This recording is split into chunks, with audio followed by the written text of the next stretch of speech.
faced with scene after scene after scene of increasingly brutal conduct by federal agents, often targeted at U.S. citizens these days, and an avalanche of disinformation from Donald Trump and his cabinet about what the Trump administration is actually doing on our streets and in our cities. The American people are, at least for now, choosing to believe their own eyes and their own ears. Growing numbers of Americans reacting to the Trump administration with a rising tide of revulsion and conviction to resist efforts to militarize American cities. Not only do half of all Americans say that the shooting of Renee Nicole Good by an ICE agent was not justified, about a half, 47% of all Americans, say that ICE is making the country less safe. That contrasts to 34% of Americans who say it's making the country safer. That is a 30-point swing, a 30-point shift from a year ago, from the start of Donald Trump's second presidency. That same poll shows that more people now say that ICE should be abolished than say that we should keep ICE. That dramatic, seismic political swing is the result, it's the consequence of people seeing scenes like these out of Minneapolis. We'll take you through them. Yesterday, a woman who says she's disabled was violently yanked out of her car. Her window was smashed. Her seatbelt was cut to yank her out of the car. There she is resisting. She said she was just driving down the street where a protest happened to be taking place and was just on her way to go to the doctor. She was trying to get to a doctor's appointment. This is from Sunday. An ICE agent is kneeling on the neck of a protester, a particularly shocking and disturbing and jarring image from any standpoint, much less Minneapolis, where George Floyd was murdered 5 years ago. In a statement, the Department of Homeland Security insisted that the minimum amount of force necessary was used, and then they said that this video represented a, quote, split second of the incident.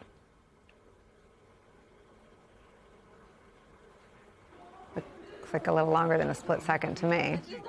This one's from Target last week, where two men, Christian Miranda Romano and Jonathan Aguilar Garcia, were tackled and then detained at a store at which they worked.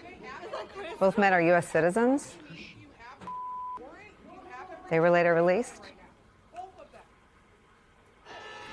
This took place at a gas station on Sunday. Border Patrol agents, led by Commander Gregory Bovino, smashed a car window and took a driver into custody.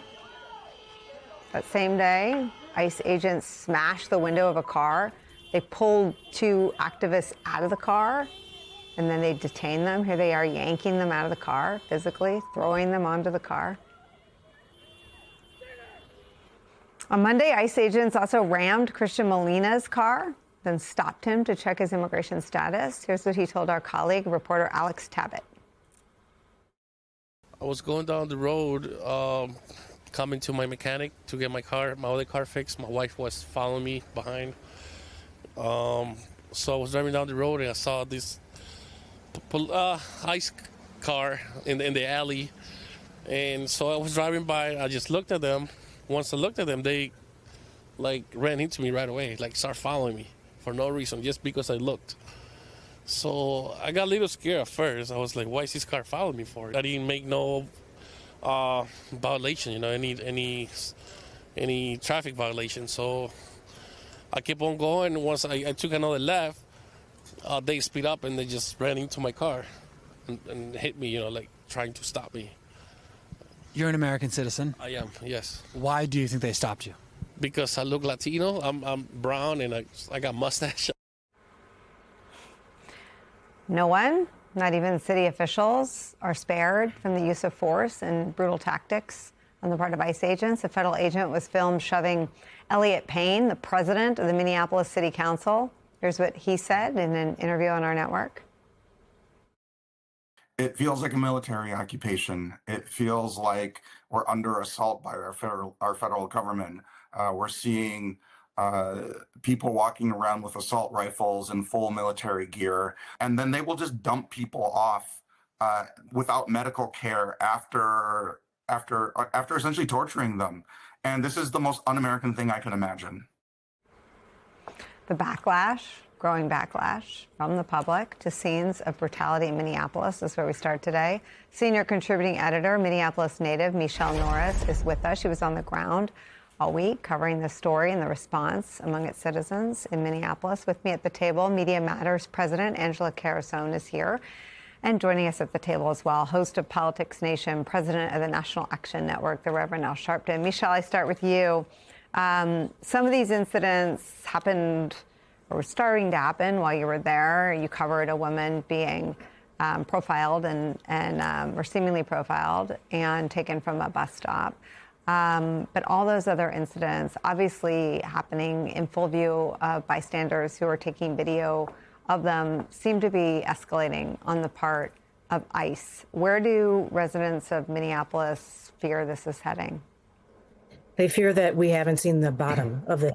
They fear that the escalation is going to continue because the numbers are increasing. They're sending more agents from ICE, from CPB into the city.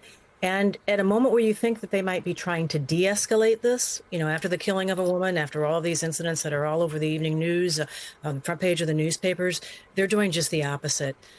Nicole, the line between policing and warfare is getting uncomfortably fuzzy. And when riot gear functions more as a provocation than protection, we should all be, concerned about that. No matter where you live in Minneapolis, you're affected by this. Most of the pictures you showed were very near where I grew up. I recognize these streets. But if you live in the suburbs, if you live in the outer rung of the city, if you even live elsewhere in the state, the raids are happening all over the state. You're impacted in some way because people aren't showing up for work at hospitals, at schools, at restaurants. Your local dry cleaner may not be able to deliver your clothing because there's nobody working out back. They're arresting people and taking them out of cars and then just leaving the cars in the road. And so there are traffic jams. There was a case where they pulled someone out of a car and they didn't put the car in park. And so the car starts, rolling toward people walking on the sidewalk. And luckily they were able to get in that car and put it in park before it hit somebody. But Keith Ellison told me this weekend, Minnesota Attorney General Keith Ellison said it feels like the Trump administration has declared war on the state of Minnesota. From the pictures that you've shown, it looks like they have declared war on the state of Minnesota. And people throughout the state, whether they're Democrat or Republican, whether they're immigrant or not, are really concerned about this now and are worried that it's only the beginning because many of the ICE combat groups or the enforcement groups, I call them combat groups because they look like they're there for combat, but they're enforcement groups, now have 60-day reservations at the hotels. So that shows that this has got a very long tail. And if this is the way they're responding at the beginning, it's not clear where it's going. They do have until, I think, January 18th to respond to the lawsuit. And maybe that might be a way to narrow the parameters and the scope of these sweeps, but for now, they seem to be more aggressive, and there are more of them on the streets, and that is having a significant impact on the tenor of life throughout the state of Minnesota. Michele, I want to play something from a protester who sort of, I think, embodies what the polling shows, that this isn't really right-left. This almost gets into territory of government overreach. And what do you want your government to do in the name of its citizens? Let me play that for you.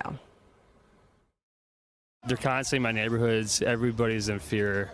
Whether you're a citizen or not, it's just causing so much chaos. And I live right next to that Target where those two workers were pulled out the other day. And I lean more on the right for a lot of issues, but when it comes to human rights, that's just something that I think is very important for a lot of people. Again, going into Target, a company that I think has some sort of channel to the administration. I remember when tariffs were announced, there was some pressure on them not to raise their prices.